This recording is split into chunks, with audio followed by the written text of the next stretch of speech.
Bristol Motor Speedway is a track of several names, nicknames, whatever you want to call it. It is the last great Coliseum. It is the world's fastest half mile. It's the Great Tennessean Mixing Bowl.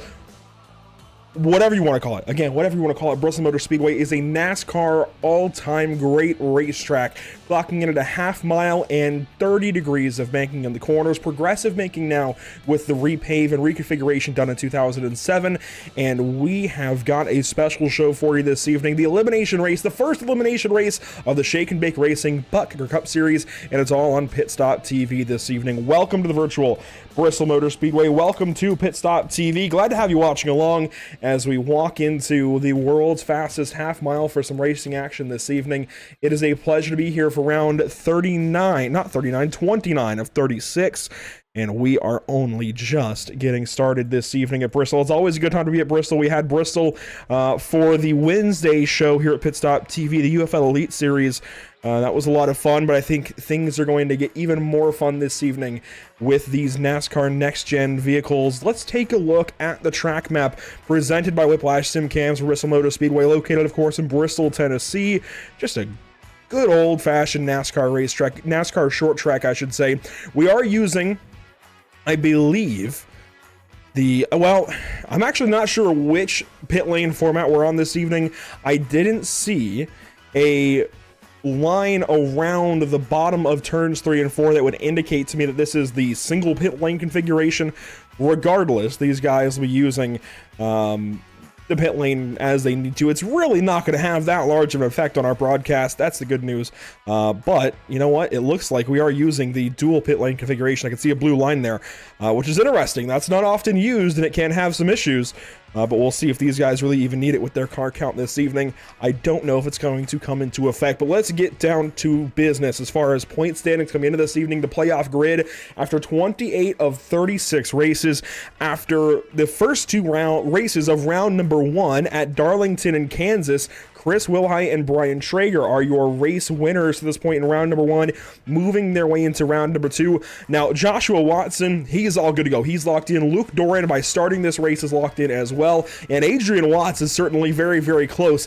Guys who are also very close, Justin Levine, Jason Jackson, Alan Wilson, Brandon Sheffield, but then it starts to get a little bit more fluid. Lawrence Shaughnessy, Brandon Mashievsky, they're right on the edge of being safe right now. Ed Kane, boy, he has got to run for his life tonight. Brad Ward, Nick Barisi, Matt Kleinschmidt, they are all very close to pointing their way into the next round of the playoffs, but Derek Whitford, I think, is going to have to win this race ultimately.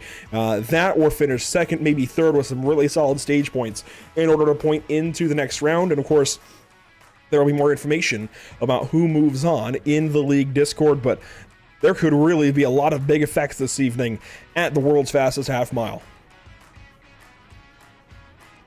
Do want to take a quick look at the schedule coming into this evening, of course. Well, for this whole season, it has been a pleasure to this point. Well, it has been a pleasure all season long covering these guys. When we've been there for several races throughout the course of the season, it's still labeled as Richmond, but we ended up covering Michigan instead for round 23. Of course, we were there at Daytona for round 26, the playoff cutoff race. It looks as though we'll be there for Talladega, possibly Las Vegas or Homestead, as opposed to the Charlotte Roval.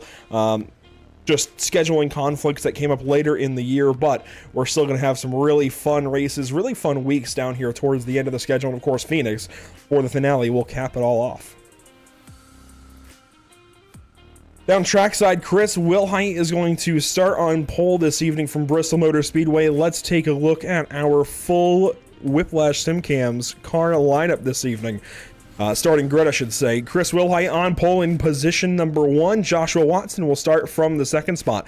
Starting third this evening is Justin Levine in car 33. Adrian Watts rolls off from the top of row number 2. Starting fifth, it's Brandon Mashievsky. And starting from that 6th spot, how about Matthew Kleinschmidt in car number 59. 7th and 8th, that's going to be Derek Whitford and Nick Barisi. And this is interesting. Whitford in that 44 car has got to get some big time points this evening. He's starting towards the front. Barisi, though, starting from 8th alongside of him, then Alan Wilson and Ed Kane, drivers who also need a lot of points this evening to keep themselves in playoff contention. Luke Doran, Lawrence Shaughnessy there in the 11th and 12th position. Starting from 13th, you'll find car number 04, Brian Watson, alongside Richard Elliott, a couple of teammates who did not make it into the playoffs. Came so close way back at Daytona, but were not able to move on in, as Jason Jackson and Andrew Griesbaum also. Well, actually, Jason Jackson made it into the playoffs. Griesbaum did not. Then Brian Schrager actually won last week at Kansas, while Timothy Babcock is not in the playoffs. And finally, David Shively, way back at the back end of the field, along with Wild Bill Matthews, did not make the playoffs.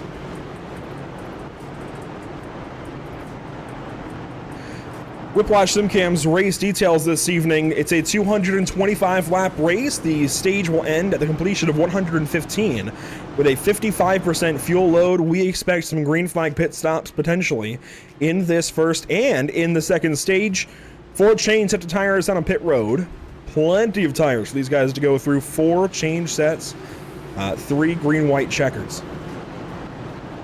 The iRacing.com pace car will take that hard left turn down to pit lane and leave the field in the hands of Chris Wilhite. He won at Darlington to get himself locked into round number 2. Let's see what he can do at Bristol. Green flag.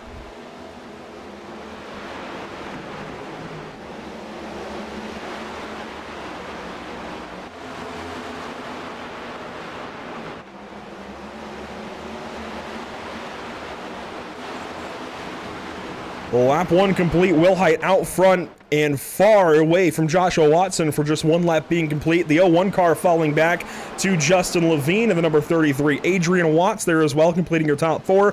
Brandon Mashievsky completing the top 5. And Griesbaum losing spots early. He's now alongside of Shively back here racing for the last 2 positions on the racetrack, while Brian Schrager is able to relax this week.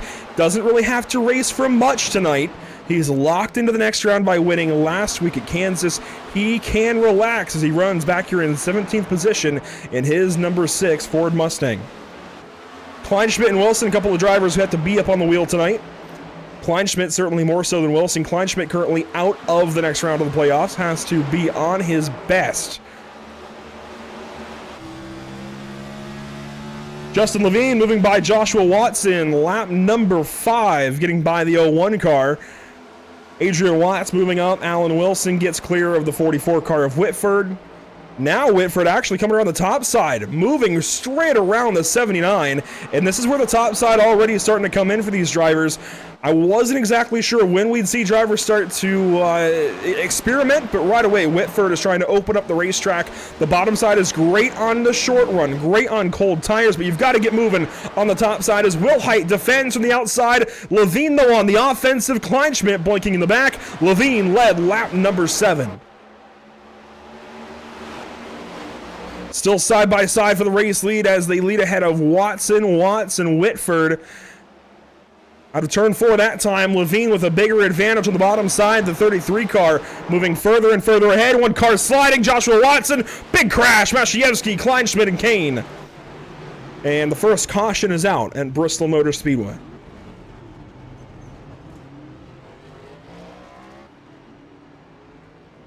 Brian Schrager, wrong way around. Oh boy, what are we doing here?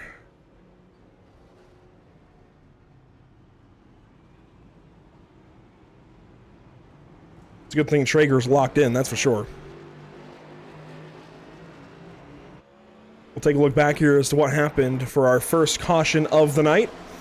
Ed Kane, one of the drivers involved, along with Kleinschmidt, and it looked like, I believe, the 44 car. Well, there's the 59 blinking, but the 44 of Whitford is up here. I think it all kind of starts around him.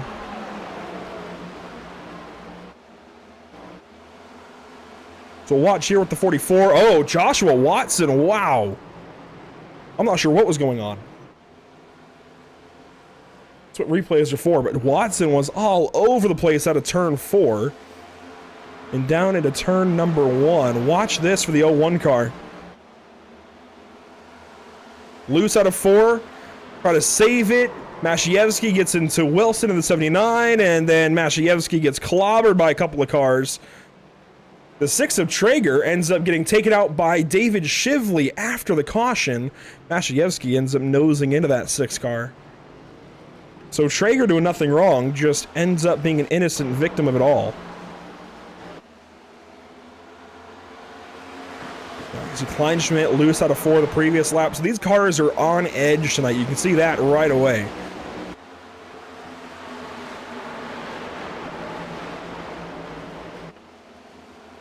There you see Watson loose out of 4, a lot like Corey LaJoie last night. To the 93, 79, try to save it. 59, Kleinschmidt, the 10. I mean, cars just not checking up for the crash. Shively, one of them, he gets loose. Part of the not checking up issue is guys that are so far back, they actually can't see the crash happening up ahead. Here's Brian Watson. It's going to be more difficult when we go here. Go to the gyro. Well, not the gyro, the driver's eye camera. It's more difficult to see, but I think these guys were all in the range where they could have seen it happening. I think just late breakers certainly getting themselves involved in things there on the first caution period of the evening. Meanwhile, Justin Levine takes over the race lead, and we should be in store for a restart next time around. Brian Traeger 1 lap down in the number 6 car. He should be sent back by the pace car in just a couple of moments, but I don't think... Yeah, he did not pit under this yellow, so he's going to be carrying all of that damage from that hit with the number 10 of Kane after the fact and have no way to fix that just yet. You see some damage there to the nose of the car as well, that contact with Mashievsky after the fact.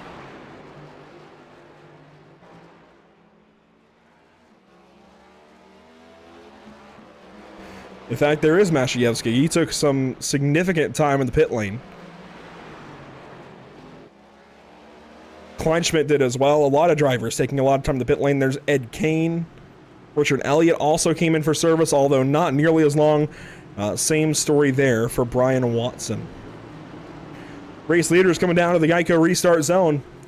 Levine, the race leader. On the outside is Will Height. I would want that outside line if I was restarting from the race lead. We'll see how it goes here, though. Green flag, lap 15 underway, and Levine has a big jump.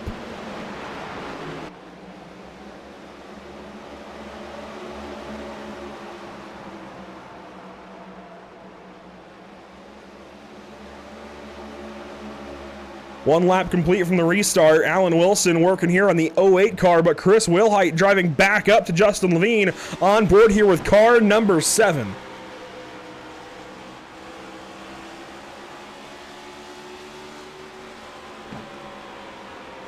And again, right back to the bottom side of the racetrack. These guys are really using the bottom early in the race, early in the run, I should say.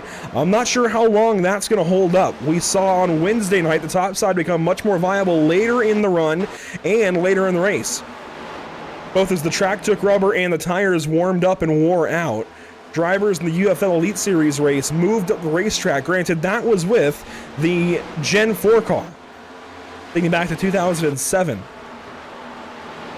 This, of course, the Gen 7 car, very different story, very different construction for the race car. But I think we'll see a lot of the same. We even saw it last night in the NASCAR Cup Series race.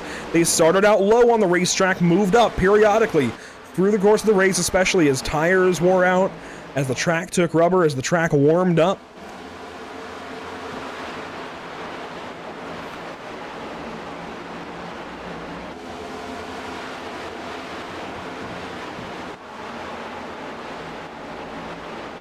Now, Joshua Watson is a driver that really surprised me for really bad reasons that first run. He went backwards in a hurry, struggling a lot here on the high banks of Bristol, Tennessee.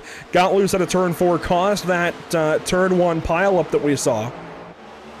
Started second, clearly has got the short run pace, but that car on edge this evening. Weather conditions in the area, 69.1 degrees in the air, 71 on the track. You would think there's a lot of grip in the racetrack, but in order to utilize the full extent of these cars, they've got to set the cars up pretty well on edge and get way out there, way free, like you saw the 01 car.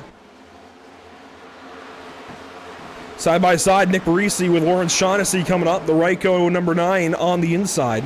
Shaughnessy going to take the 8th spot away, at least for now. Lap 25 coming up in a hurry. And these guys will now have 200 laps to go in about a lap's time once they complete the 25th lap of action. They're racing, though, for 90 more here in Stage 1. They've got to get to the completion of lap 115. There will not be a stage break at that point in time, so they've got to keep racing even once they get there, which I think is the most interesting part of this series. You've got to keep racing through the stage break, much like the NASCAR Cup Series, the NASCAR Xfinity Series, NASCAR Craftsman Truck Series, all had to do on road courses this season. You've got to keep racing through the stage break, and that presents some interesting challenges that you don't have in other series. Babcock and Jackson have been fighting a little bit back here inside of the top 10. Jackson now moving ahead into the 10th spot. Meanwhile, Ed Kane, Matthew Kleinschmidt, look at this group of cars. On board with Kleinschmidt, these guys are about 5-6 seconds behind the race leaders. They will soon be a half a lap behind. And why does that matter? Well, if they're in turns 1 and 2, the leaders are in turns 3 and 4 and quickly approaching. And it won't take that long. If we stay green, it will not take that long before those leaders catch up. And you can see Levine here in turns 1 and 2, exiting turn 2, middle backstretch. Now, these guys are coming around the exit of turn 4. They're losing time in a hurry. Already now 6 seconds and change behind. The leaders are catching up in a hurry. Shively giving up a spot in there to Ed Kane, somebody who is in the hunt to move into the next round of the playoffs. Car number 10. We can bring those standings back up, actually, while these guys race in the background. So, Kane, 2 points to the good. Brad Ward not here this evening, you have to assume. Well, that means he, of course, is out of it. So then it really comes down to Barisi and Kleinschmidt, and that's only going to help. Kane, Maciejewski, Shaughnessy, those guys who are just trying to hang on and make it through to the next round. Meanwhile, Whitford and Kleinschmidt pretty well have to win. I think Barisi could do it decently with stage points alone. Side by side, Kleinschmidt, Griesbaum. Now lap 34 underway as the leaders take the next lap across the start-finish line. There, these guys finally get to the start-finish. Brian Traeger, the last car in line. He's at a turn 2. Justin Levine into turn number 1. And Levine now over a second ahead of Chris Wilhite. This number 33 car is on rails this evening.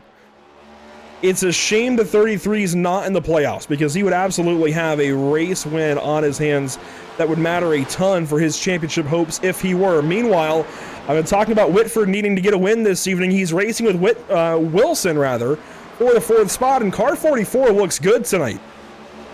Whitford around the outside. He's been great up there through the middle, getting to the outside of cars. That time a big bobble. Glad he hung on to it, but here comes Joshua Watson. What was the fight for 4th is now a fight for 5th. Here comes Watson to the inside, on board with Whitford.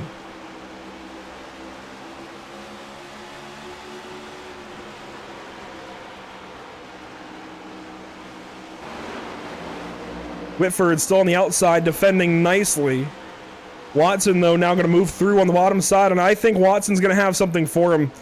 The bottom is starting to come right back in. Top side is getting more and more free for Whitford, at least in the 44 car. Now here comes Luke Doran, and just as I went to praise the 44, he is dropping back in a hurry. From racing for 4th to trying to hang on to 6th and not fall into 7th. And I don't think that 44 car has got it in him right now. I think he's going to drop this spot. Barisi's going to come up as well, and you would think that Whitford and Barisi might be on the same strategy, same setup and everything. Considering they're teammates, they've got the same paint scheme and everything. But right now, they look like completely different cars. I mean, Barisi's on the move. Whitford, I suppose, is on his own move, just in the wrong direction.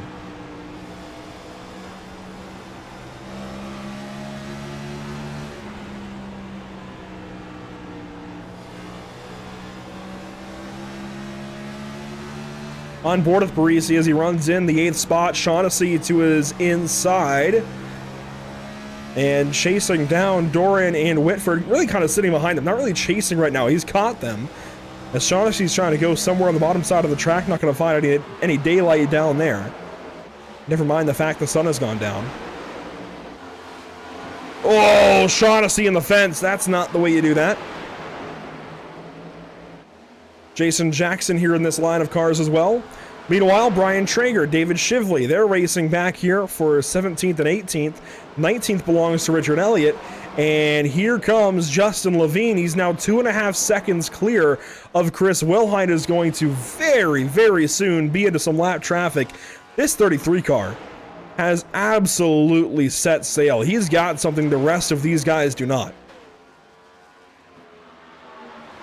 And back on that team aspect, if one sim car in Justin Levine is going this quickly, you would think the other would be as well. However, if you check back on Matthew Kleinschmidt running in the 15th position, it's absolutely not the case right now. Running in the 15th position, he is nearly 10 seconds now behind his teammate. Levine has set sail. He's 3 seconds ahead of Wilhite now, but Kleinschmidt is a half second behind the next car in Andrew Griesbaum, and the 59 car does not look good this evening. Levine coming up on that lap traffic. Shively and Elliott now side by side as they run for the final 2 positions in the field. It's all fine and dandy now to race, but when that leader comes up, they better get single file, and I think they will. Elliott looks good on the bottom side. Shively, not so much. Meanwhile, Mashievsky and Kane side by side through 3 and 4. 50 laps will be in the books here in just a moment.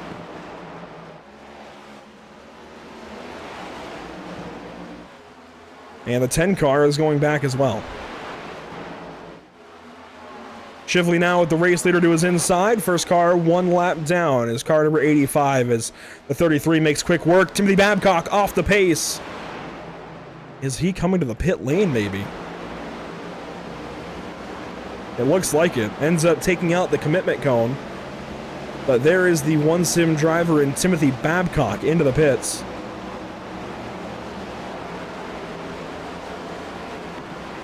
And it looks like he's disconnecting from this race. Meanwhile, battle for 4th. Joshua Watson starting to rectify what he had going on early in the race. Remember, he got loose at a turn 4. Tried to save it into turn 1, collected a couple of cars, but he looks okay. And now that the track and tire temps are coming up a little bit, he looks a little more stable. He's right on the top side of the track at the corners. Now down to the bottom in 3 and 4, but he looks a lot better than he did in the first 20 laps.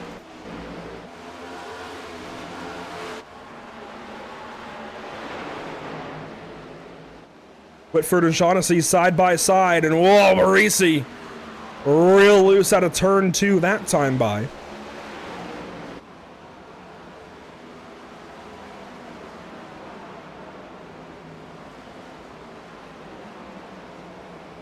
Jason Jackson coming up into this fight is interesting. He's been real quiet all season long. Very, very quiet, actually, especially from that particular team. Racing with Derek Whitford, Nick Barisi, guys like that around him, Ed Kane. A lot of them did make the playoffs very quietly.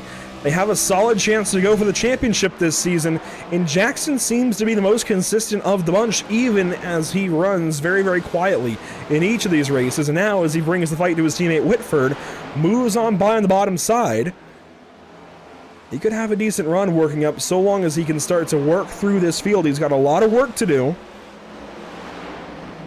All 3 of these guys do, really, as they're all trying to get into the playoffs. And Barisi, of course, trying to get in. Whitford trying to get in. Likely only one of them going to make it, but that might not be the case.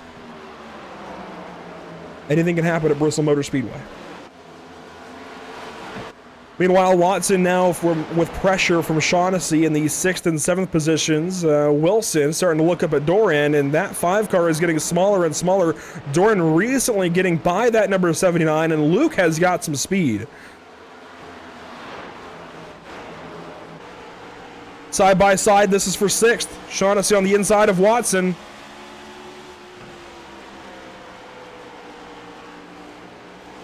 And once again, Joshua Watson not looking like his usual self. He's looking better here than he did in the first 20, but he's not looking that great. Caution, Ed Kane. Trouble for the number 10, and he is bringing it straight to the pits. No, we'll stay on the racetrack, but that is a problem for a championship contender trying to stay in the playoffs.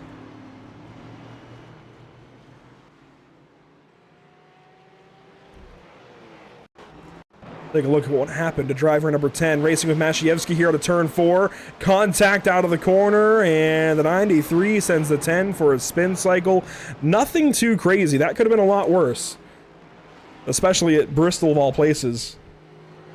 Thankful it wasn't worse, as our race leaders in the pit lane. There's Chris Wilhite in car number 7 taking service.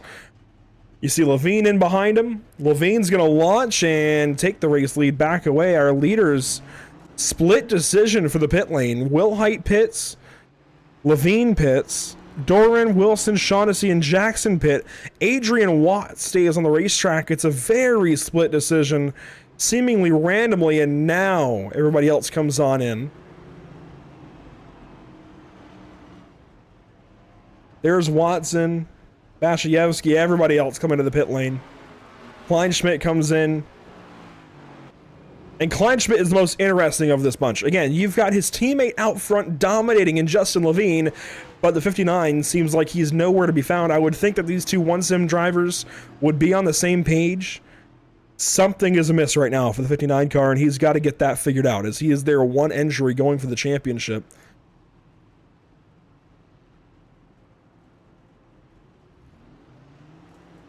I'm sorry. Justin Levine is going for the championship. See, I could have sworn that name was not in the top 16 the last time I looked.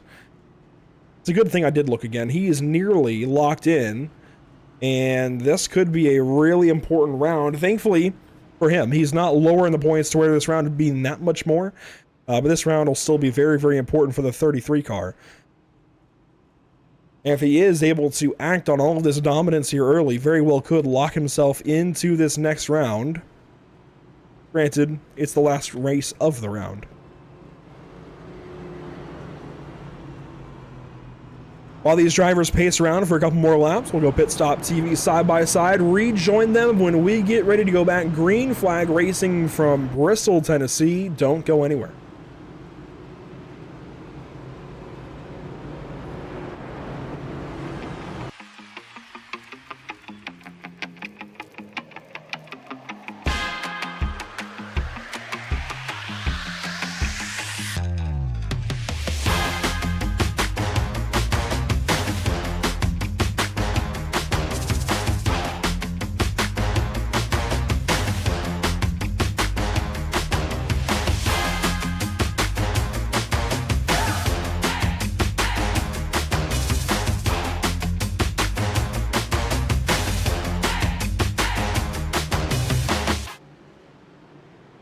Green flag coming quickly here at Bristol. Levine launches lap 68 now underway. A big restart for the 33 car leaves everybody else scrambling this first lap of action from the caution flag. 4 Ryko cars, 5 Ryko cars in behind Levine.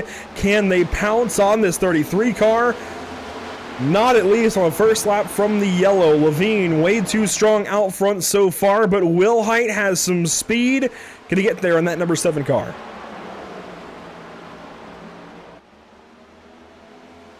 Will Height's on the move, drives up right to the back end of the 33 car, now goes to the outside line.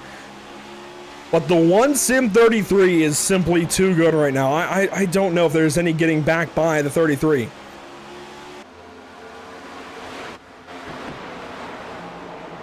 Will Height back to the middle, trying to find something. Lap 71 now.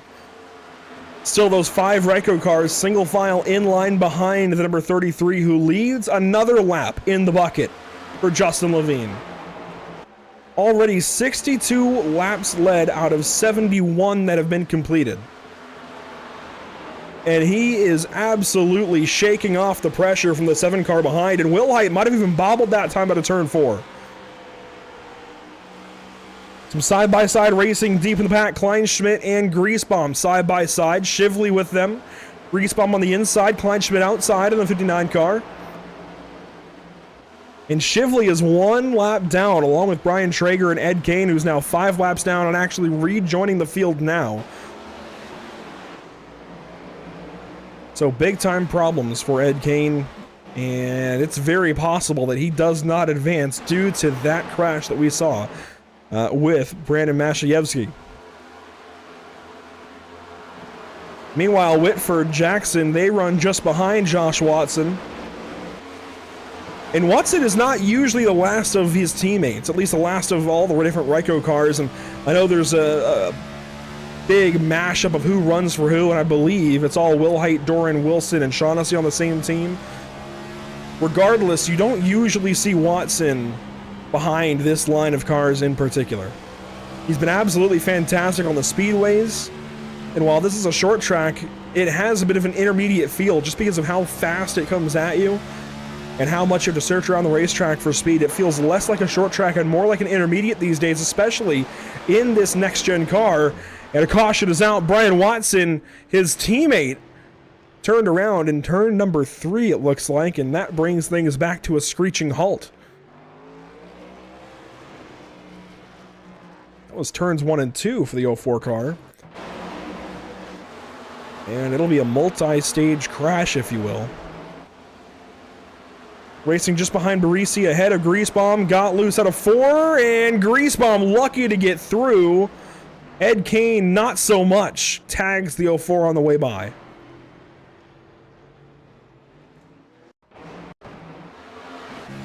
We'll go on board here. You see right there, just as we came to the camera, was loose already. That was at a turn 4 the previous lap. Turn 2, a little bit less free. And the ends of the racetrack here at Bristol are slightly different. Wider corner radius in 3 and 4.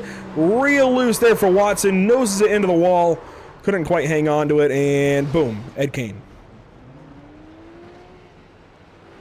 What it looks like when you get loose at Bristol Motor Speedway and can't hang on to the race car, and it can happen in a hurry, and it did that time for Watson. Meanwhile, Levine going to stay out. And I would have to guess that these guys have pretty much done their pit stop for the stage. If anything, I would expect them to come in just after the stage ends and get themselves set up for stage number 2 to be a one-stop afterwards. While they work things out in the strategy rooms, back to Pit Stop TV side by side. There we go for a moment as we get ready for another restart. If you're ready to hit the track in the iRacing Ford FR500S Mustang, then sign up for the Barber Ford Mustang Club today. With great prizes from our awesome sponsors, this league is fast, fun, and best of all, free to race in. Take on 6 races of wheel-to-wheel action, all broadcasted live on Pit Stop TV. As a member, you will receive a $500 voucher to Barber Ford, plus entry into a raffle for a brand new Fanatec H-pattern shifter. Every point you earn on the track is 1 entry into the raffle, meaning you can race your way into a brand new Fanatec shifter drawn on December 15th. Battle your competitors at Charlotte Motor Speedway, Watkins Glen, Road Atlanta, Barber Motorsports Park, Brands Hatch, and for the finale, Lime Rock Park. Join the Barber Ford Mustang Club at League ID 3350.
Back live at Bristol, green flag on the way for Justin Levine, a big restart once again. Lap 84 underway, and the number 33 with a big launch.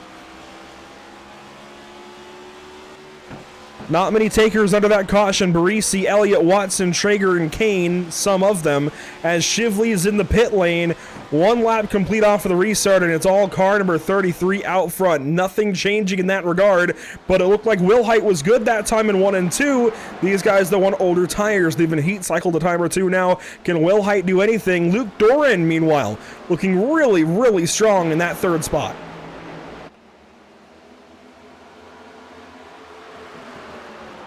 Luke Doran going to run the top side, or at least the middle, then diamond the exit there out of turn 4. And of all of the Ryko cars in this field, I think Luke has looked the best overall. Wilhite, I know, has been up front. He had track position to help him out, but Doran has been able to race through the field a little bit. Started 11th position. He's up 8 positions at this point in time, and 8 spots are not easy to get at Bristol Motor Speedway, especially in this field. Shaughnessy back here with the 44 car of Whitford just behind, who looked really good in the first 10, 15 or so, and then started falling back, nearly got the back end of the 9 car there. Here comes Watts to the inside. And the JBR E-Racing number 08 Chevrolet wants that position away. Not going to take it that time in 1 and 2. Whitford back in line, runs up wide in the center, but has something, I think, for Shaughnessy. Again, Whitford, I think, has at least top 5 speed. It's a matter of how he uses that as he runs to the outside this time in 1 and 2. Crash! Jackson around, others involved. Teammate Marisi is in it. And while that may just ruin Jackson's hopes, it may help Whitford. Caution flag, lap number 90. Let's see what happened to the 86 car. Racing with Mashievsky. And just gets tipped in turn 2 rather. Kleinschmidt gets by, Marisi not so lucky. And that is, I believe, the second car that we've seen go around off of the nose of the 93 car. You saw it there again. The racetrack just becomes a parking lot for some of those involved.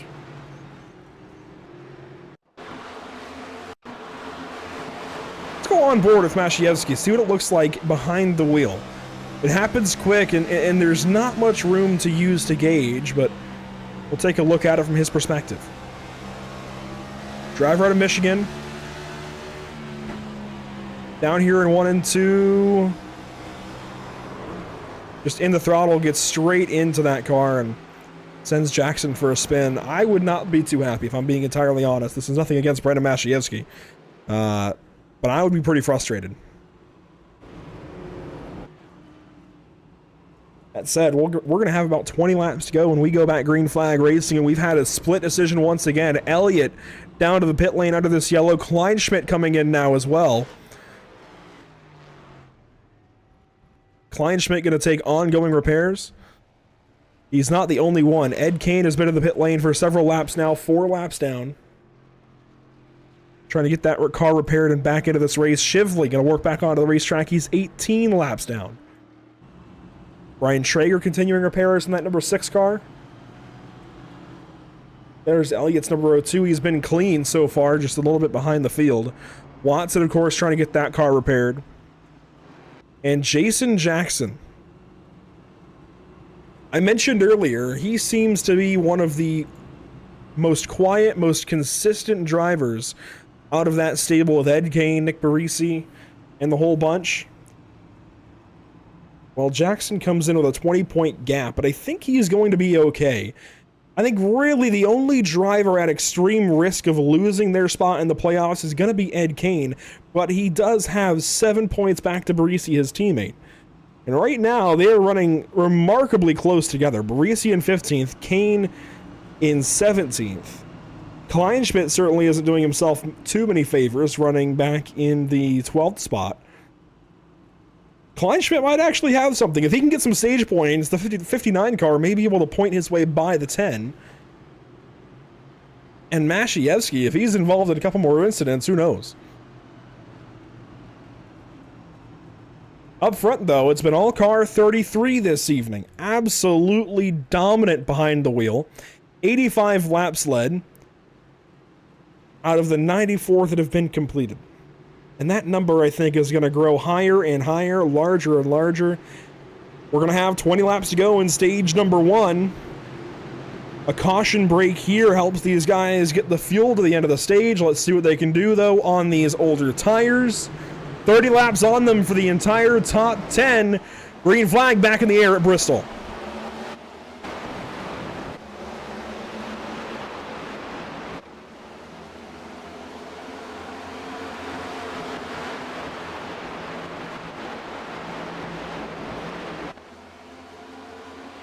A good lap complete there. Watson racing with Wilson. This for 4th position, side by side. And they get single file. They got single file in a hurry. I don't think these guys want to race too much. I think they want to get these laps completed, especially the drivers out front. Guys who maybe want to race a little more are going to be the 59 of Kleinschmidt. He really needs to, as you see Griesbaum working the top side ahead. Kleinschmidt, interestingly, is right behind Jackson, who just went for that crash. The car looks okay. It's competing nicely in the 11th spot, trying to chase down this 78 car of Andrew Griesbaum, who hangs on to the final stage point-paying position. Question is, this is a short track. Tempers will flare. If the 86 can get back to the 93, does he cut him a break, or does he move the 93 out of his way for points? Jackson needs him, and certainly his teammate behind him, Barisi, who was a little ways back actually, really could use them as well. Barisi back here in the 66 car is running in 14th spot. He really needs everything he can get. Granted, he's got to get a move on as Jackson takes a look there at Griesbaum for 10th.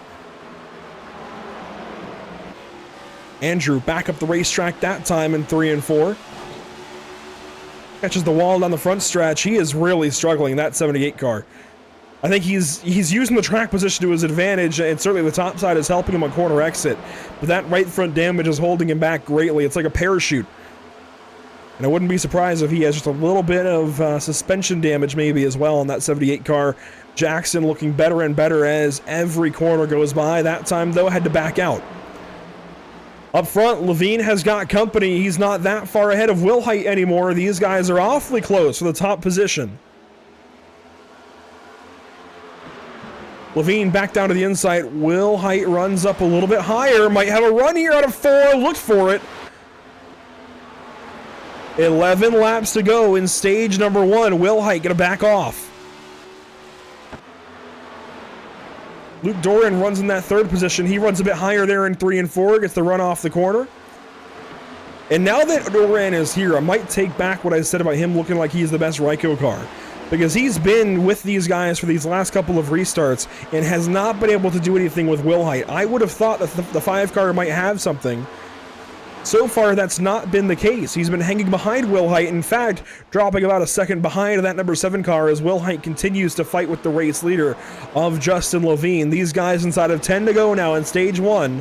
They won't get a break at the end of the stage, but they will get some very valuable points.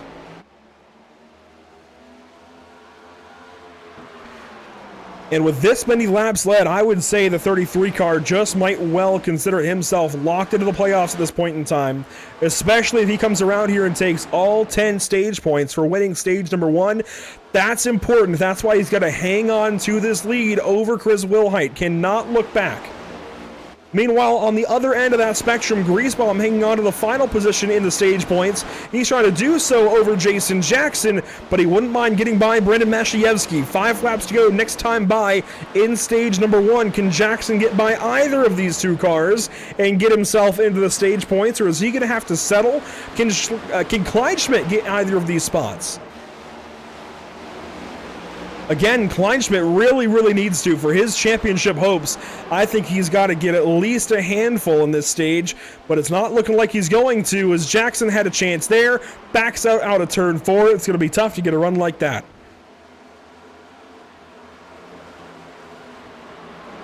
Jackson this time to the top of the racetrack.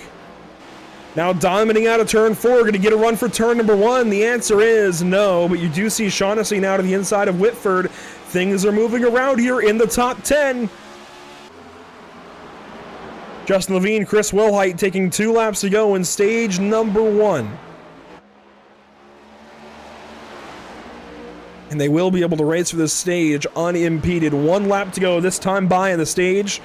And car 33 has got the number.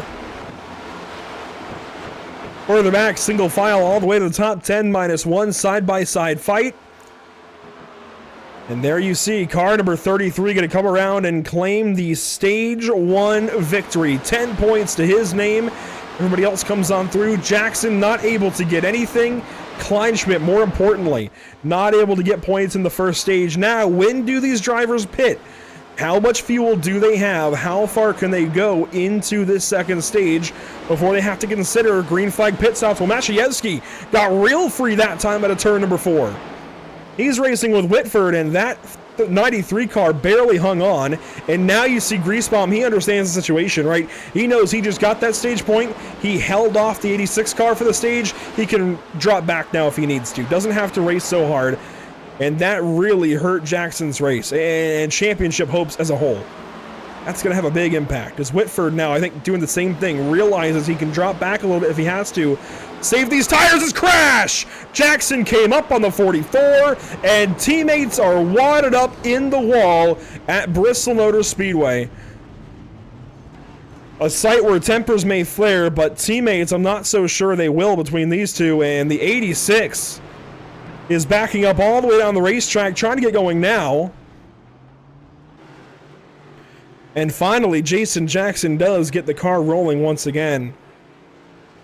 That is big drama between the 86 and 44. Whitford is trying to beat the 86 tonight to get into the next round of the playoffs. He's on the outside looking in. Barisi as well. These two come together out of turn 4 right here. Jackson just came up, got himself hooked. Barisi goes on by unscathed, and, well, Jackson now, I think, is going to drop off of the lead lap. Elliott doing a great job of checking up for that crash as everybody hits the pit lane. Will Height coming in for service. That would make sense for the number 7 car. Watson in as well. There goes Levine with the race lead out of the pits. And he'll be joined by Will Height, Wilson, Doran, Shaughnessy, Watson, and then Mashievsky exits the pit lane in position number 7. Kleinschmidt going to rejoin back here in position number 11. Meanwhile, Whitford is still in the pit lane. Here comes Watson, and Jackson just comes back into the box. He is going to take some repairs. While these guys run around here at Bristol Motor Speedway and get a couple more laps complete under caution, we'll be right back at Pit Stop TV.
Coming up to 100 laps to go at Bristol Motor Speedway, it's still Justin Levine out front. He won the race off the pit lane and will have the advantage here for our most recent restart of the race. 101 laps to go at Bristol. We're back green.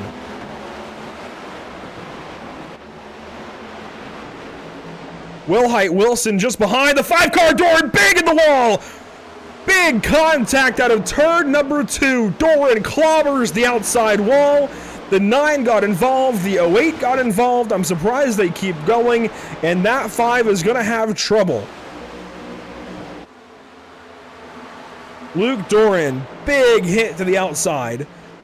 I'm surprised that car did not crash. I guess you could say he crashed, just didn't finish crashing. Regardless, out front, right back on the back bumper of the 33. Well, actually, he's a bit further back this run. Chris Wilhite continuing to put pressure on the race leader. continuing to also not get there for that position, as now Doran is starting to feel that damage and fall back. Watts on the inside trying to go by. Shaughnessy will do the same. And there goes Shaughnessy in the 9. Doran is going to continue to let these positions go. And he is just hemorrhaging time. Inside now of 100 to go, and the 5 car has got some big trouble. I said earlier he looked really, really good, and he did.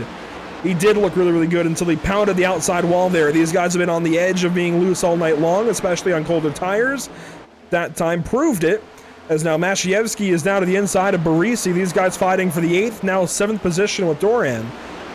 Whitford in this fight as well. What can Whitford do as he's back in the top 10 here at Bristol?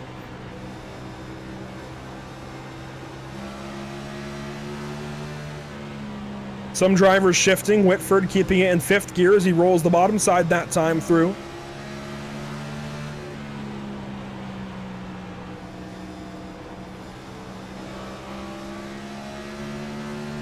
Oh, Barisi took a big look there to the inside of Mashievsky. I think it's a bit early to block like that, especially at a place where the bump and run is so famous. But hey, to each their own.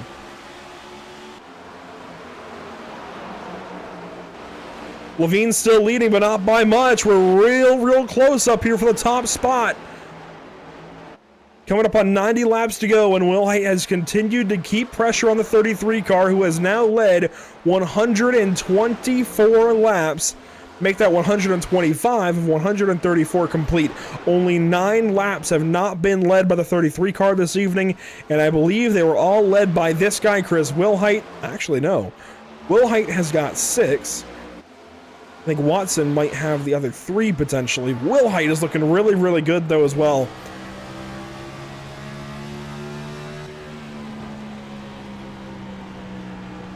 I don't know if there's a driver between these two that looks better right now. They look almost identical each and every corner, but they aren't. They're running slightly different lines, picking up the throttle at slightly different points, doing things just ever so slightly differently, and yet they come out so close every single lap. Their lap times nearly identical as well. That time through separated by just 3/100ths of a second. The last 2 laps, in fact, separated by 3/100ths of a second. This time, Wilhite much closer, runs the outside, gets within 1/10 of the 33 car, and that time Wilhite had him by a 1/2 Here comes Chris Wilhite on the outside. Can he actually get there? The answer is no. Falls back in line. Gonna mount another run maybe for that top position. And a couple of times, Patrick on the side has shared my reaction. I mean, this has been such great racing between these two. We can't even get to these battles back here between Mashievsky and Doran. Luke Doran running in the 7th spot, trying to hang on to it. Brandon Mashievsky trying to take it away. Barisi running the top, Whitford the middle, Griesbaum the bottom. And Kleinschmidt still in this race. Ed Kane has retired. Timothy Babcock has retired. David Shively is in the pit lane. It looks as though he may retire as well. Kleinschmidt at the bottom here. That's going to be important. He needs points. He can stay alive, especially with Ed Kane falling out of this race. Back to the point standings one more time. Kleinschmidt on the way out. 9 points out, did not pick any up in the stage. Ed Kane, though, is out of this race, and I think he's going to drop out of the playoffs. Brad Ward, though, not here, so is it going to be Barisi or is it going to be Kleinschmidt? They've got to get enough points over the 10 car, and I think right now Barisi has certainly got the advantage. Kleinschmidt has to beat him by 2 spots and still beat Kane by enough. And that time, Kleinschmidt got the outside wall pretty good.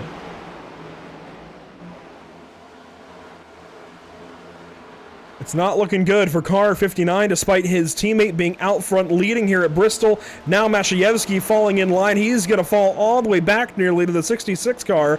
And they're now going to race for the 8th position. Here comes Nick Barisi. He needs these points. Quite frankly, he needs to get by this 93 car by any means necessary. Run on the top side. Car number 66. Out of New Jersey, trying to find a way by continuously getting closer and closer, it feels like, on these straightaways. This time going to take it down to the inside of turn number 1. Sends it on Brandon Mashievsky. Nearly contact there in 1 and 2. Barisi can't make it stick. Falls back in line. Going to have to try it again. Up ahead, Will Height starting to do some of the same. He's getting free out of the corners. Big move here to the inside of Justin Levine. Can he make it stick? Drives it down there nicely. Levine, though, hangs on. Powers back ahead with the outside line. It's easy to catch somebody. It's not so easy to pass them here at Bristol. And we are backing up into a really solid fight here with Doran, Mashievsky, and Barisi as they all move up the racetrack. Mashievsky now going to start to leave the door open. It looks like down low. No, he goes down to the bottom side this time through 1 and 2. In 3 and 4, back to the inside on entry, kind of runs through the middle of the racetrack that time. And what he's doing is he's covering up that line on the inside where Barisi would try to go by. He's covering up the inside lane to try and keep Barisi behind him. This time, though, Barisi's got the outside, and that seems to be preferred. Whether or not the 5 car gets in the way is another question. Barisi, though, on the outside, holding the 93 down low. And I think that might just work. Mashievsky really having to hold himself back on corner exit. He's got more room, but he's trying to play it safe. And sure enough, watch car 66 take over the 8th position and now start to go after Luke Doran. Rolling the top side is Barisi. He is looking really good all of a sudden.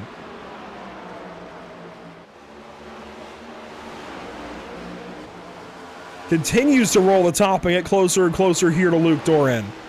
And he's going to get his nose right to the outside of the 5 car for a moment, then grazes the outside wall. That's a problem. Can't do that too many times. Even in these next-gen cars, they're kind of built like tanks, sure, but you can't graze the wall like that too many times, especially at that spot in the corner. The safer barrier really reaches out and grabs you.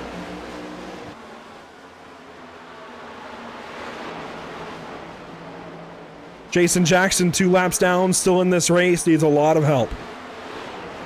Richard Elliott, same deal as he runs 1 lap down in the 15th spot, but he is out of it for the playoffs. Wow, Barisi, a big save. Going for the 7th spot, couldn't hang on to it. Well, I guess he did hang on to it, but couldn't keep it underneath him. Gets loose that time again out of 4, and Barisi loses all of that hard-earned track position. Back to the 9th position. Here comes Whitford. The 66 continues to get looser and looser every single corner. Can he hang on to it here in 4? Much more stable, but the damage has been done. He has fallen back to 9th and backed up his teammate Whitford. And these guys are racing against each other to try and advance to the next round.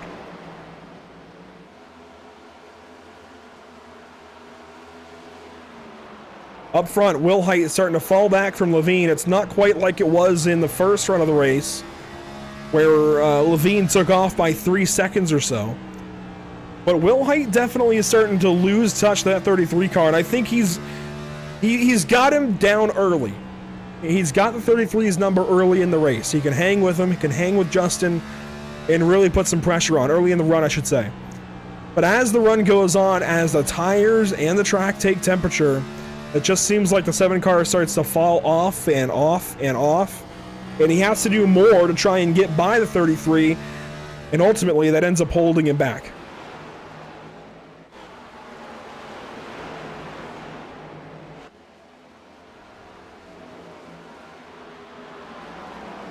A lot of great racing happening here at Bristol, including these guys. Mashievsky has got the 86 to contend with, and Jackson, I think, took a swipe there. Now Barisi down to the inside wall, hits the inside, back up the racetrack, and hangs on. Mashievsky, though, had Jackson to contend with, and that did not look good.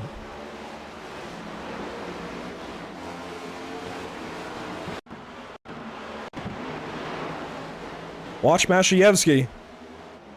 The 93 car, of course, had contact earlier in the race with the 86 of Jackson.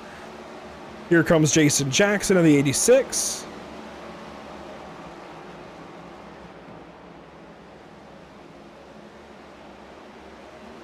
And Jason here takes a swipe. He got him pretty good. Took 2 swipes, missed the second time, and that's where it impacted Barisi so much that Nick went down and hit the inside wall trying to hang on to it. Payback delivered. Didn't do a whole lot, though. And if you're going to slow up your teammate to get payback, you've got to do it right. Oh.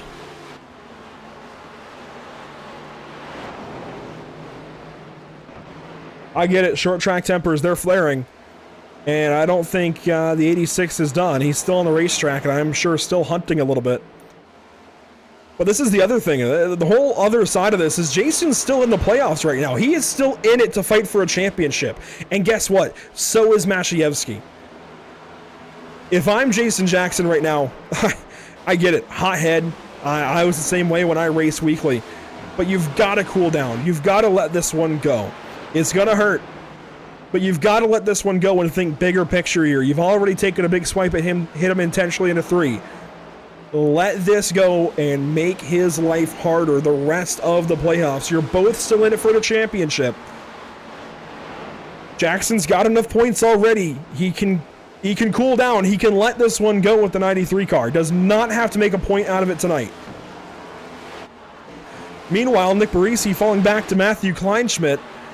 And it's looking more and more like Kleinschmidt might be able to actually get by the 66 car. Of course, Nick had been falling back already before the incident happened there with Jackson and Mashayevsky under green that held him back so much. But the 66 really struggling now. That said, he's coming right back up to grease bomb.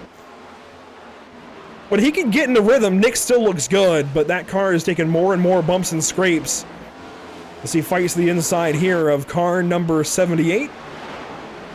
Gonna try and go on by for 10th position, and I think he might have him here in a lap or two.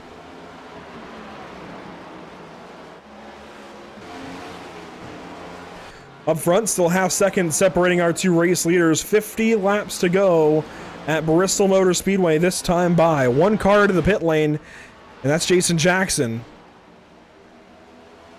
I didn't think he'd have to pit again, but there you see car 86 back into the pits, getting new tires.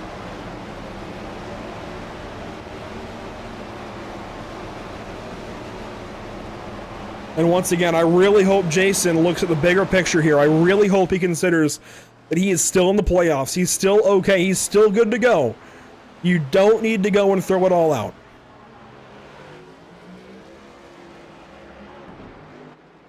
There goes Justin Levine, the race leader. We might have short track situations in our hand once again. There's the next group of cars. Adrian Watts, Joshua Watson, Lawrence Shaughnessy, and Luke Doran. I mean, Luke is doing a great job considering all the damage he sustained in that big wall contact early. Well, early in this run anyways. He hit the wall really, really hard. Richard Elliott now down to the pit lane in car number 02. He's taking service. Driver out of Texas just missed the playoffs in that final round of the regular season. It came down to the closing moments of that race as well, and quite simply, it just wasn't meant to be for the 02. Shaughnessy getting by Watson, it looks like, side by side here. Watson falling back now to Luke Doran and losing that position. Inside of 50 to go, and the 01 car is suddenly starting to struggle once again as Chris Wilhite comes into the pit lane. Our first of our leaders coming in for service, and we figured that we may have some green flag pit stops, but we weren't sure when. And there you see car number 7 comes in, so when does Justin Levine follow? Well, there is our race leader. Levine into turn number 3, it looks like. And he's heavily within lap traffic now. If I'm Levine, I would pit soon. There's Wilhite. You're going to put him a lap down maybe. And sure enough, you will. Go ahead and pit. Whoa, wow. Chris Wilhite, that was a big-time send and big-time power move. That keeps Wilhite on the lead lap, I think. No, 1 lap down as opposed to 2. So not on the lead lap, but it keeps him from going 2 laps down. And that time that Justin lost, having to jump out of the throttle, is going to be complete gain for the 7 car. As there's Shaughnessy into the pit lane, he's not alone. Joshua Watson comes into the 01 car. He's taking service and heading back out onto the racetrack. Shaughnessy up here, also taking service. Everybody's going to have to. There you see Jason Jackson in the background. And now Levine's going to have to contend with this 86 car that is seeing red. to put it nicely, the 86 is PO'd.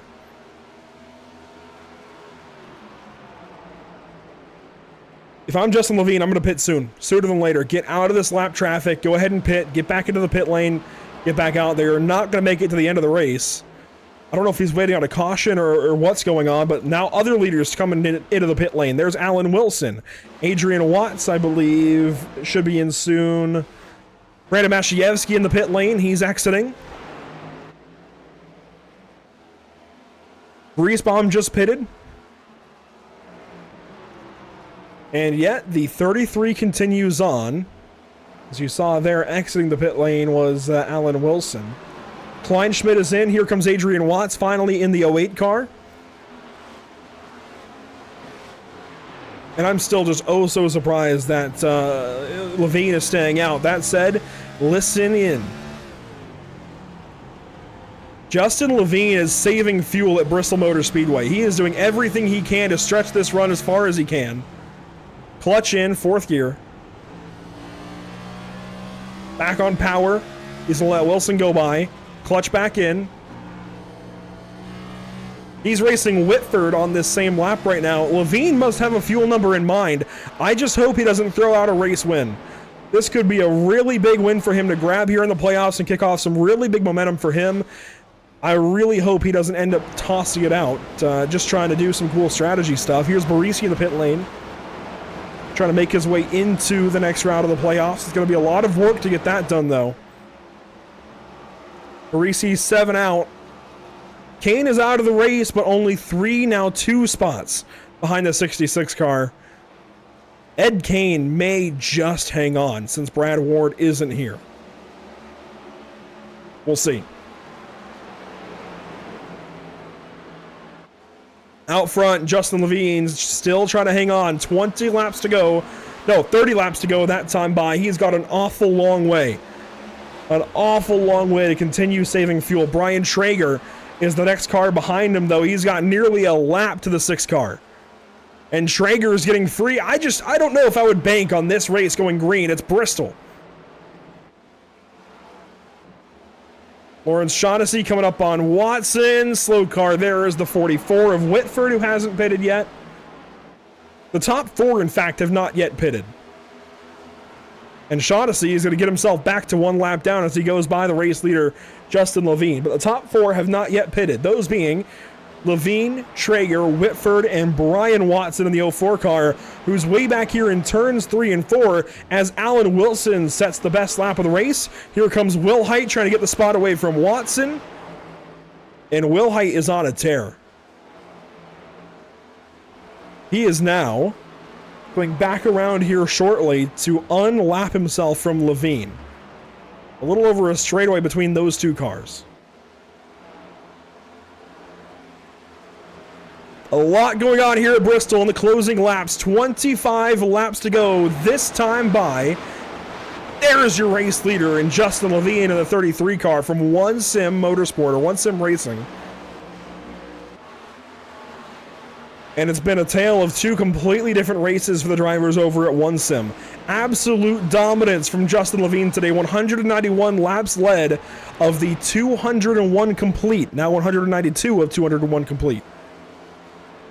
Absolute dominance from the 33 car, but now he's saving fuel to try and beat this guy, Chris Wilhite, who has already pitted. And I never thought I would see the day where we're saving fuel at Bristol. Wilhite, though, still has over a lap to go to get to Levine. Watson now loses the 6th spot. Are these guys all trying to save fuel? I don't think Watson is. We can go on board, though, and check it out. I don't think he's saving, but he's at least running it long.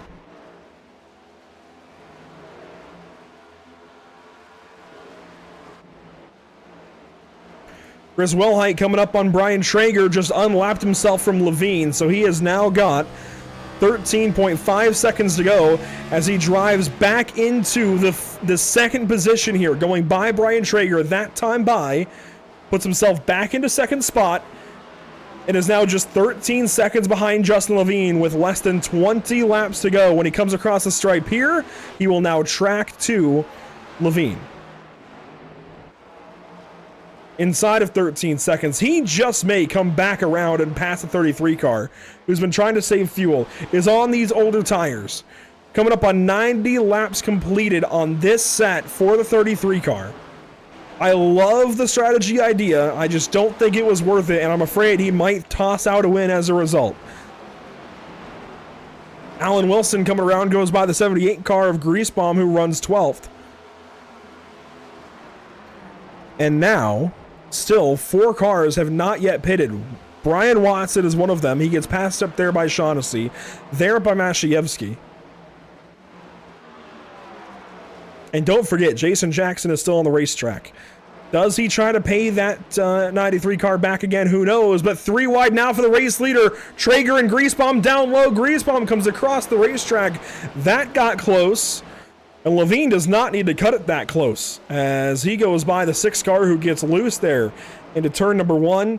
The last thing the 33 car needs is any close calls as Elliott gets behind him. And what is Richard Elliott doing? Caution! Derek Whitford around.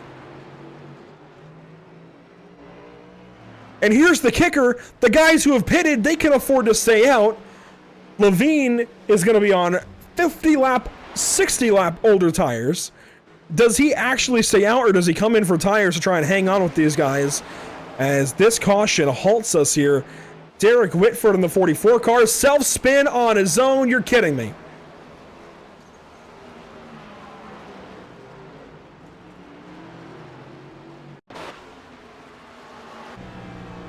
On board.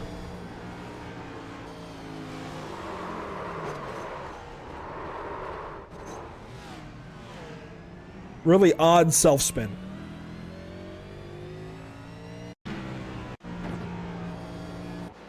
Really unfortunate self-spin, I should say. And this is absolutely going to have a big effect. It looks like everybody's going to come into pit aside from Brian Traeger. He's going to try and play the fuel strategy game. But once again, here's Whitford out of turn 2, just gets loose off the high banking. I don't know about that. Excuse me. Traeger will now come in, it looks like, and maybe. Possibly. Regardless, Justin Levine has pitted and taking tires and fuel, and Chris Wilhite, oh man, stays out, or doesn't stay out, and he pits. I feel like that's an opportunity lost. It's been track position all night long. I really feel like he could have stayed out. Wilson's in, Traeger's in. This does leave a staggering amount of cars 1 lap down waiting on the wave around. I am oh so surprised that Wilhite took tires, came in at all. I suppose it would have been a bigger deal and maybe would have forced him to stay out if there were more cars already on the lead lap. So I suppose the pit cycle kind of allows him to be able to take tires and be on even footing now with the 33 car. Maybe that's what he's going for, but track position has been such a big deal here tonight. I would have taken the track position. I mean, you're going to be inside of 10 to go. You're able to really, really defend here. It's really intriguing to see what each of these drivers have done. Everybody in the top 4 has pitted. That's Levine, Wilhite, Traeger, and Wilson. They are all on the lead lap as we speak with new tires and fuel. Joshua Watson is the first car waiting on a wave around. He runs in 5th. He is going to lead a group of 6 drivers who'll be back on the lead lap, it looks like, of Watson, Shaughnessy, Mashayevsky, Doran, Watts, and Greasebomb, who cannot pit under this yellow, but will come around and get back on the lead lap. Meanwhile, Brian Watson will be trapped 1 lap down. Derek Whitford is trapped 1 lap down. Matthew Kleinschmidt gets a wave around to be back 1 lap down. Whitford and Watson have new tires. Kleinschmidt does not. Nick Barisi's trapped 2 laps down. And once again, point standings, it doesn't look like much is going to change. I don't know how. Sheffield not being here, though, that's actually, I didn't even realize that until now. Sheffield not being here just might bring in Barisi or Kleinschmidt. So watch the 66 and 59. That might be the race as the green flag is back out at Bristol, and Levine gets a massive restart again. Cars 3 wide, deeper in the field. We might not be done with cautions this evening at Bristol Motor Speedway, but for the race lead, inside of 10 to go, it's Levine and Wilhite. Even tires, even footing. Let's see who wins it.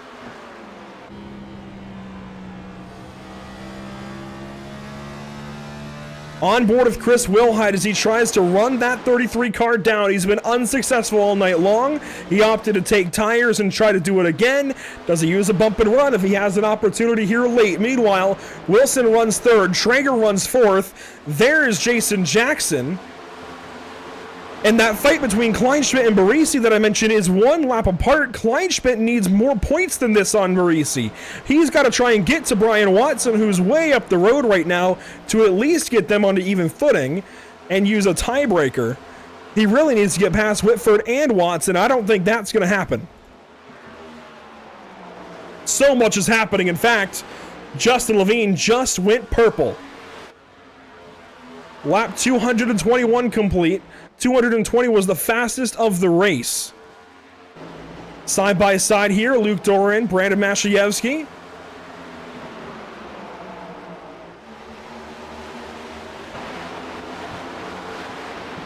And it's all settling down now as the race leader, Justin Levine, pulls away. Now you see Wilhite trying to run up high and do something different. Something different had to come on that last yellow. He had to have stayed out. That's the only way I think he was going to beat this 33 car. He would have had to stay out on old tires and hope that he could have hung on. Instead, we've got one lap to go at Bristol, and Justin Levine is far and away off to the strongest race win that I have ever seen at Bristol Motor Speedway. Justin Levine wins round 29 and advances to the round of 12. Everybody else comes on through. What a strong race for car 33 this evening. Absolutely the best Bristol drive I have ever seen, real or virtual. 216 laps of 225 led this evening by the 33 car. I have never seen a run quite that strong at this particular racetrack. Absolutely blowing these guys out of the water. Chris Wilhite never had a chance on that final run. I am still so surprised at the pit strategy moves there. That said, car 33 gonna park it in victory lane right where he wants to, right where he deserves to. A big day for that number 33 car. And Levine was already pretty well in, but this just confirms that a race win pushes him into the round of 12. He's still fighting for a championship. Meanwhile, Kleinschmidt only one spot ahead of Barisi. If it works out the way I think it will, Barisi will advance, Kleinschmidt will not, and it may be the difference of one singular point. I don't think either one of them scored a stage point. That said, it's pretty hard to say.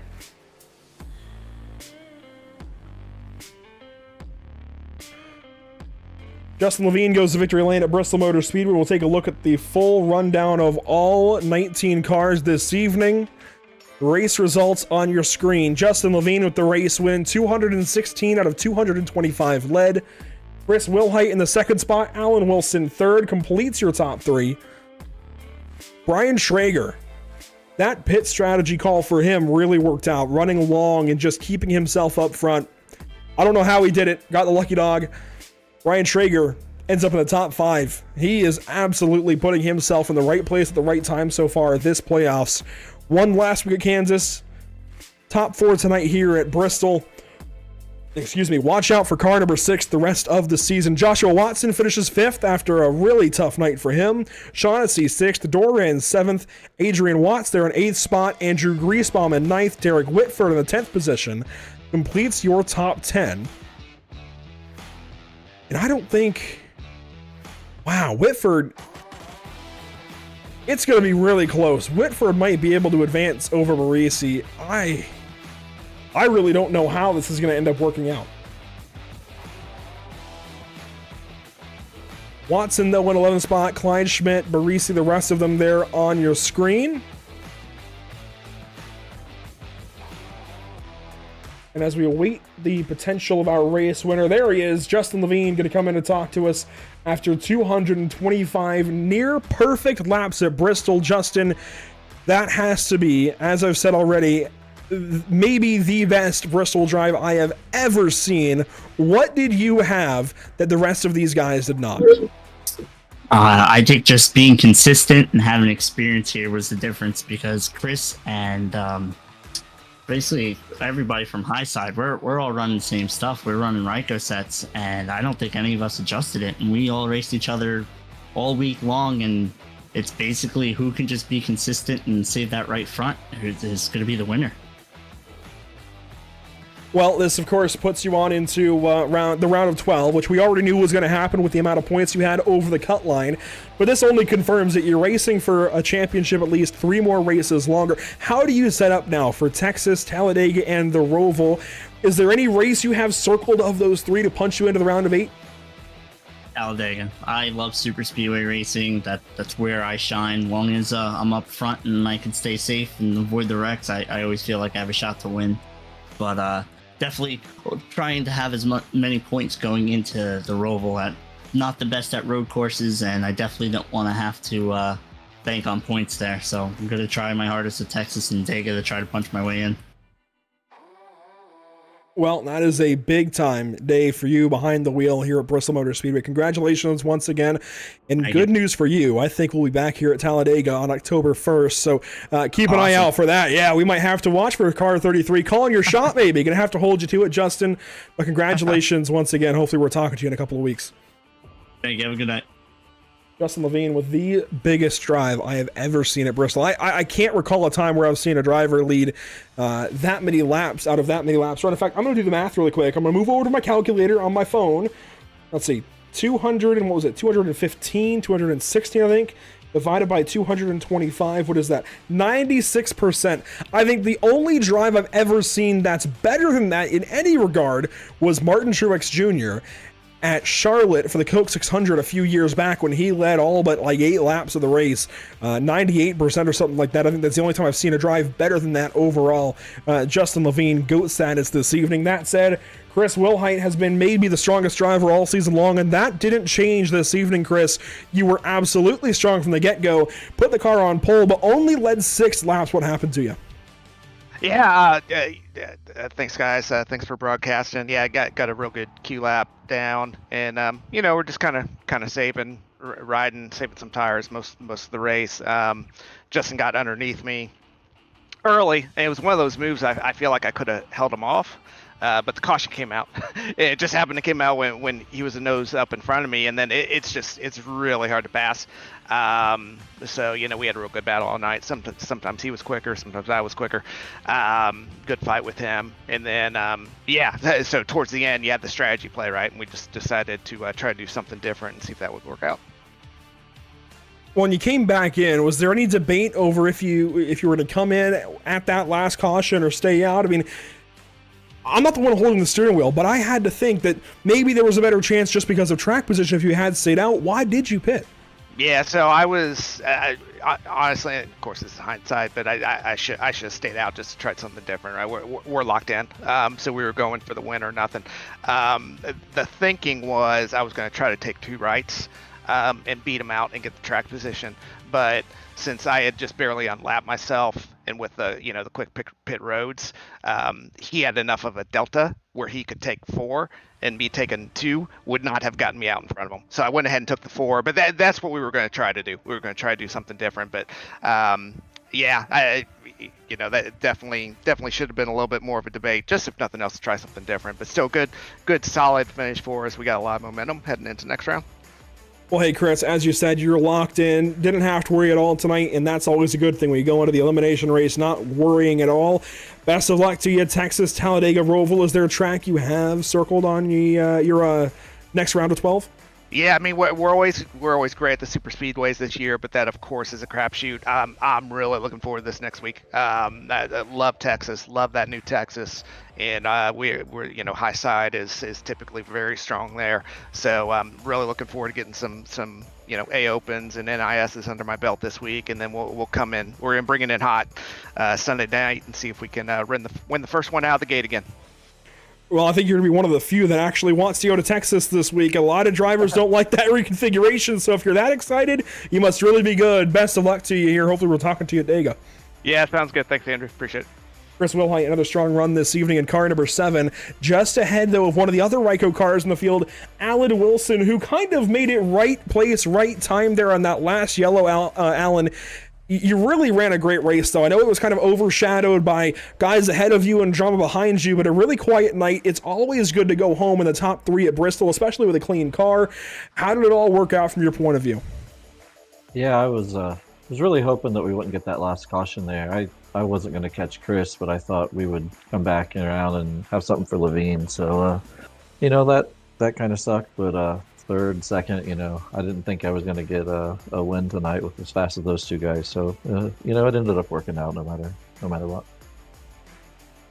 Well, certainly a good night at the racetrack for you. How do you carry this momentum into Texas next week? It sounds like Chris is already pretty well on cloud 9 about going to Texas at all. Sounds like he really enjoys that place. How do you feel?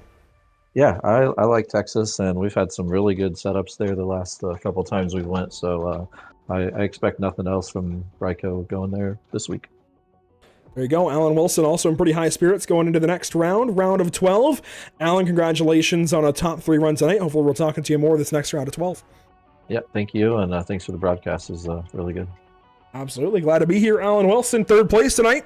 Won Las Vegas earlier in the season, coming back up. And, I mentioned this place runs a bit like an intermediate, but with braking zones at this point in this Gen 7 car. And I think Alan definitely showing that a little bit. Now, I heard there was some drama here at the end, and you can see it here with Mashayevsky and Jason Jackson. And if I'm going to take the broadcaster hat off for a second, objectively, and this might ruffle a couple of feathers, and I don't mean for it to do so. If I was a driver, I think I would be on the side here of Jackson initially. Because you know what? All things considered, Jackson got hit. He got turned around. But if we're going to go back here, bring the sim volume back up, this is not okay. You never, ever want to see intentional crashing. So I'm going to side with Jackson. He should be upset, right? He got turned around. I think in any situation, the driver who got turned should be allowed to be upset. But as I went on about for like 5 laps out of that long green flag run when he took the first swipe at Mashayevsky, this kind of thing isn't okay. And this is going to hurt Jason Jackson in the big picture. He's got a chance still to race for a championship here. I don't get this. Big picture here, Jason. You are set into the next round of the playoffs. You don't need to go get him back. You can just race him harder. You can make sure he doesn't advance to the round of 8. I get it. Short track tempers. He's able to keep going on without any issue. He ended up dropping down to 14th. I'm not really sure why. But overall, there's a bit of a messy situation there between those two. Hopefully it all gets worked out and sorted out without too much more issue on the racetrack, because that is not what we want to see. That said, next time we'll be live with these guys will be Talladega in 2 weeks' time on October the 1st. That has changed from the Charlotte Roval. There was a scheduling conflict that came up, and unfortunately it's got to flex to Talladega, but I think that's going to maybe be a better broadcast overall, let's be honest. Talladega is going to be so much fun with these guys trying to get that wild card win to move on to the next round of the playoffs, the round of 8. And there will be storyline on storyline for that race. That said, with the schedule back out of picture here for just a moment, let's take a look at our upcoming broadcast here at Pit Stop TV. Tomorrow night, we're headed out to Suzuka Circuit in Japan for round 2, week number 2 of the SimLab Production Car Challenge at 9:30 Eastern. Make sure to join us, courtesy of Barber Ford, bringing you that broadcast. That'll be a lot of fun. Wednesday night, it's the UFL Elite Series Whiplash SimCams Grand Prix of Brazil, as we head to South America with NASCAR Gen 4 stock cars. for round number 7 of the regular season of 8 rounds in total. So 2 weeks left in their regular season to go into their playoffs. That's going to be an important road course race for those guys. Then Sunday evening, back road course race with the Noble Can-Am Series as we head out to Long Beach Street Course with late model stock cars and super late models for their championship round. A big thank you once again to everybody here at Pit Stop TV, all of you folks for joining us this evening. It is always appreciated when you tune into a Pit Stop TV broadcast. Congratulations once again to Justin Levine. And a big thank you to, of course, the Buttkicker, Feel What You've Been Missing, and all of our partners here at the channel, Whiplash Media, SimCams, ATVO, and CC's Business. For everybody here at Pit Stop TV, thanks for watching. We'll see you next time, hopefully tomorrow evening, actually, as we go to Suzuka Circuit with Ford Mustangs, Toyota GR86 Cup cars, Renault Clios, and Mazda MX-5 Cup cars. Until then, a big thank you to those behind the scenes in audio, ATVO, Whiplash Media, SimCams, and OBS, and even iRacing.com. We'll see you all next time, hopefully tomorrow night at 9:30.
With the Buttkicker Gamer 2, what you see and what you hear is what you feel.